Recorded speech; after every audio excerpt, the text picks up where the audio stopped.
Hello everyone and welcome back to Let's Play Gravity Circuit. In the last part we went after Crash the Brake Circuit, and now it's time for us to go after yet another Rebel Circuit. Again, usually one per video in this LP. And we're going after actually my favorite design of the set, the Junkyard. Our raiders have picked up some unusual activity at a nearby junkyard. As far as we can tell, something is reanimating various junk there. This suggests the presence of Trace, one of the Rebel circuits. If left unchecked, Virus Army might soon get some spooky reinforcements.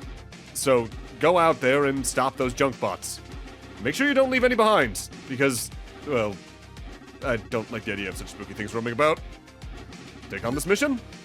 I really like this stage, but it is one of the two stages you can really squint at it in this game and go, oh, these developers like to Mega Man X2. Neat!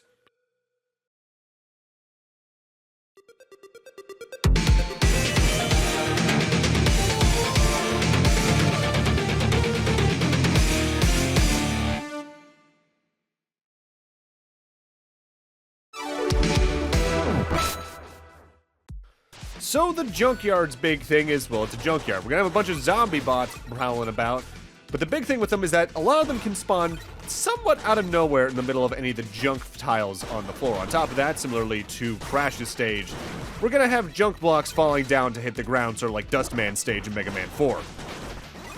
Most of the stage, I'd say, is pretty straightforward. There is one particular gimmick I think can be kind of annoying. But this stage also has something rather unique that we'll talk about in a few moments that actually really makes it stand out from the rest in a different regard. Also, the achievement I just got, by the way, I believe is the one for hitting a certain amount of enemies with their own shield?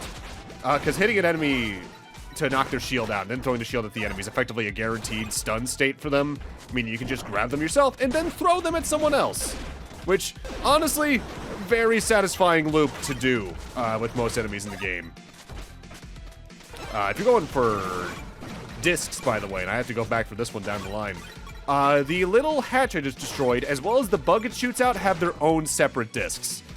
With that said, the compendium discs spawn effectively randomly from normal enemies. Whereas character ones spawn from doing something specific, and boss ones spawn upon defeating the boss fight. The enemy discs are completely random from when they drop. Usually it's between the first and fifth killing of an enemy type in my experience, but that might just be good luck on my part. So we just saw the other main mechanic this stage has a moment ago. Purple goo droplets. If you get touched by one as it falls down, you get stuck in it and you have to wiggle the D-pad to get out of it. Which isn't too bad in some platforming sections early on, but very quickly they start partnering those with spikes, so you'll just be pushed down into the hazards and thus be forced to restart that minor platforming section, meaning you need to keep your eyes out for them pretty often moving forward.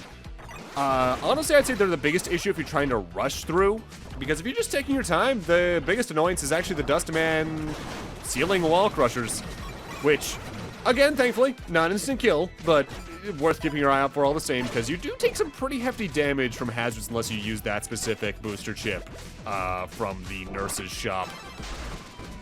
If you have the chip that reduces hazard damage, I think it turns it all down to 1, which, hey, especially as you get more health as you go through, that's pretty handy.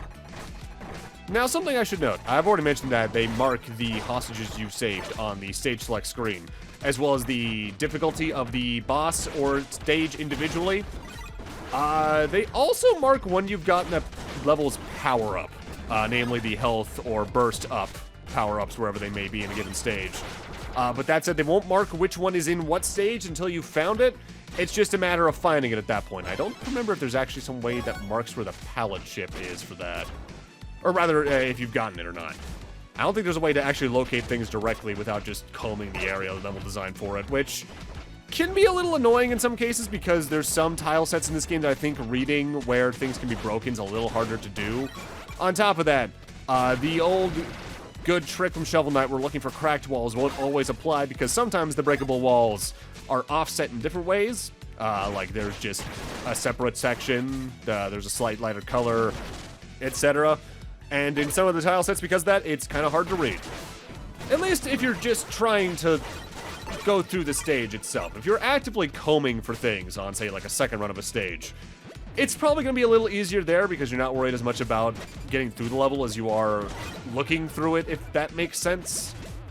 This is the part of the stage where if you're really rushing, you're likely to get hit by one of the goop projectiles here and just get thrown into the spikes, which again, hurts, but at least, again, non-instant kill. Yeah, what was that, what, like 4 or 5 damage there? Yeah, that'll drain through your health real fast. Yeah, though, I already compared it to Dustman stage in a couple ways from Mega Man 4, but visually, this definitely takes a little more in my eyes from Morph stage in X2, which, honestly, underutilized stage type in my eyes. Like, we get a lot of the usual stuff like fire and ice levels and all that in platformers. We don't get a lot of junkyards. Like, I can think of, what, Dustman, Morph, Metal Shark Player, Voltron in ZX Advent, and I might be forgetting 1 or 2 others in Mega Man itself, but there's not that many even in that series. Kind of underutilized in my eyes a little bit, but at the same time, they usually lend themselves, like with other level ideas, to the same general ideas. Like, you're going to probably see a lot of crushers there because of the compressors they use to crush cars and all that. You're probably going to see falling chutes of some sort, and you're probably going to see zombies in the case you're playing a robot game. Alright, time for a bit of a rarity in this particular game. This stage actually has a mini-boss to contend with, and it's the usual 2 hands and a head boss fight where the head's the weak point. It'll slam down its fist either individually or all at once, which will make a box fall from the ceiling to try and hit you. It can fire projectiles from its head every here and there. I want to say it might have a shockwave attack, but if you're good about using your burst techniques here or doing the combo system, you can drain through its health pretty quickly. Just be careful because it does really hurt. Now, not many mini-bosses in this one. Off the top of my head, I can remember, what, 2 others? Maybe 3? Also, good thing to keep in mind right there. If an enemy's burst energy drops are out of reach, you can always use the grappling hook to grab them from a distance, which actively can save you in some cases in the case you either have the burst energy full or trying to use that specific burst energy to health converter chip. Or if you're trying to save up a burst technique for some platforming opportunities, you can use that to help with that. Now, something I find kind of interesting. So I'm playing this on the PC in specific because of the platform I happened to get the game on when I first picked it up. I'll probably get the PlayStation version at some point just for trophies because I feel like I would go for the achievements in this game from how many I already have on the Steam release. On the Steam release, this is one of the first games I've ever seen that actively gives you the option for which button icons you want to use. Because you can use either the letters, i.e. Nintendo Switch and Nintendo setup of the buttons. You can use the Xbox buttons, or you can just outright use the PlayStation symbols. And I don't think I've ever seen the game outwardly give you the option. Usually it'll just auto-detect what controller you're using. And you know what? That's kind of neat. Kind of helps you maybe auto-translate in your head what you're playing, in the case you're using a controller that you're not used to in some form. Honestly, wouldn't mind the option being kind of a normal option in games like this moving forward, as it's a neat little comfortability thing for everyone to use their own version of. The end of this level can get a little tense, though, as it's where they throw a lot of crushers at you very quickly. But you actually have to start doing something I haven't quite talked about, even though I've done it plenty of times on screen already. You need to start using the wall jump on the sides of them to avoid getting knocked off of them sometimes. The wall jump works just like it does in Mega Man X. You hold the D-pad towards the wall and you slide down it. There's actually a chip you can get that allows you to just only slide down when you press down. It just basically keeps you stuck to the wall. The wall jump itself works as well as like Mega Man X's does. You can climb up a single wall. You don't need to worry about Metroid fusioning it, so to speak, where you're going from one wall to the next. And it's pretty comfortable. It's pretty comfortable. With that said, time for Trace.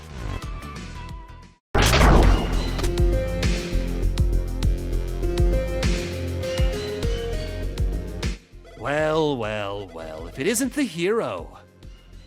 I don't suppose you could stop with all the commotion. I'm trying to work here. We can't have your junk bots roaming out to the city, Trace. Junk bots, you say? You never were a very considerate one, were you?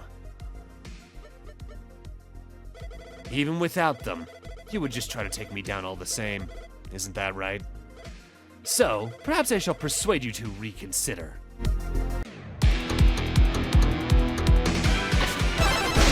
I really like Trace as a boss fight. She can throw a few energy balls at you at a time, which will change direction based on your current position. She'll throw a beaker out of her, which will then leave the purple goop on the floor, which if you walk into it, you're gonna get stuck. She can throw a couple of different arcs of syringes at you, but her biggest danger is her burst technique, which drops several blocks of scrap down from the top of the screen. And afterwards, she'll always revive an enemy from the muck below you, like its Metal Shark players fight from X6. Which enemy that is completely random, but it's always one from this particular stage. That makes it pretty easy, though, because you can then just use that enemy to throw at her directly to do some pretty good damage and also stun her in the process. Not too bad. I like that fight a lot. And here I was, just trying to raise my own army. Only so much some loose scrap can do, in the end. Good luck out there, on your own. Why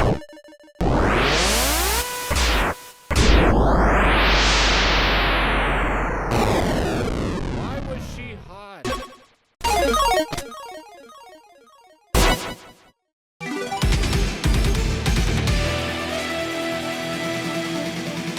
I don't think I've mentioned it yet, by the way, but whenever you actually see the circuit pop up after a boss fight, you're actually in full control there. I'm just not speaking over it for atmosphere. So you can just mess around in the boss fight room and do whatever if you want to for some reason. Alright, let's see what remotely dorky or slightly selfish thing Colonel has to say this time around. Good work out there. That should put a stop to those ghastly bots. Not that I was scared of them or anything, of course. Let me know when you're ready to tackle the next mission. Alrighty, so then let's do our lap and check out our new pallet chip. Trace's pallet chip, I'd say, is a survivalist's best friend. Now your melee-based burst techniques will be able to absorb enemy health into your own pool. And I think that even applies to boss fights. But again, for platforming sakes, I prefer this one overall. Next up from the enhancement chips, I'm getting Underflow Guard and Power Extender. Power Extender just extends the range of your physical attacks. Underflow Guard is effectively Undershirt from Mega Man Battle Network 3 and beyond. If you take what would be lethal damage but have more than 1 health, you'll just be put down to 1 health. Again, pretty good if you're trying to be a defensive player and trying to be a little careful about things. Next up, let's go learn some more little factoids about Trace from our good buddy in a cloak. Ah, you've been busy. I heard you confronted the patch circuit. Trace always was an inventive one, tinkering away with her creations. She had grand ambitions with her constructs, always pushing forward. However, this obsession often interfered with her duties. Every so often, she was supposed to provide aid to those who needed it, but she was too busy to give them any attention. This is why Guardian Corps HQ got its own medbay eventually. Oh, I think that's enough reminiscing about the past. Care to take a look at my wares? Trace's burst techniques are pretty good. You get one that allows you to just outright heal if you stand in place, like that one chip in Mega Man X3. It does take a while to proc up, but it can fully heal you. Additionally, there is the hardware barrier.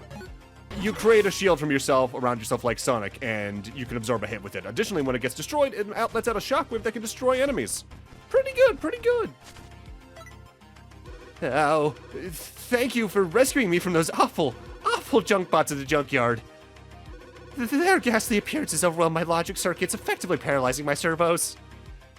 I wanted to scream, I wanted to run, but I just couldn't. Thankfully, you found me just in time before it was too late. Your bravery and courage is truly inspirational, awe-inspiring even. I can learn a lot from you. The purple goop at the junkyard. It looked like the repair liquid they used to use at the medbay here in HQ. However, only Trace seemed to know how to produce it. She used to say it's an ancient mixture that she learned from an old friend. That stuff is more effective than any of our current substitutes. However, Medic used the last batch of it to repair you. After all this is over, maybe I should go back to the junkyard to collect some, just in case anyone gets seriously hurt. It's awfully scary out there, though. When I first played this game, when I saw dialogue like that, I thought there'd actually be some side quests like Mega Man ZX and ZX Advent to go back to certain stages, but there's ultimately not in the game. Which I don't think the game needs it, but it definitely fooled me for a second there. But with that, I'm going to need to end this off here. Thank you guys for watching, and in part 5, we're actually going after one of my favorite Rebel circuits. See you guys then.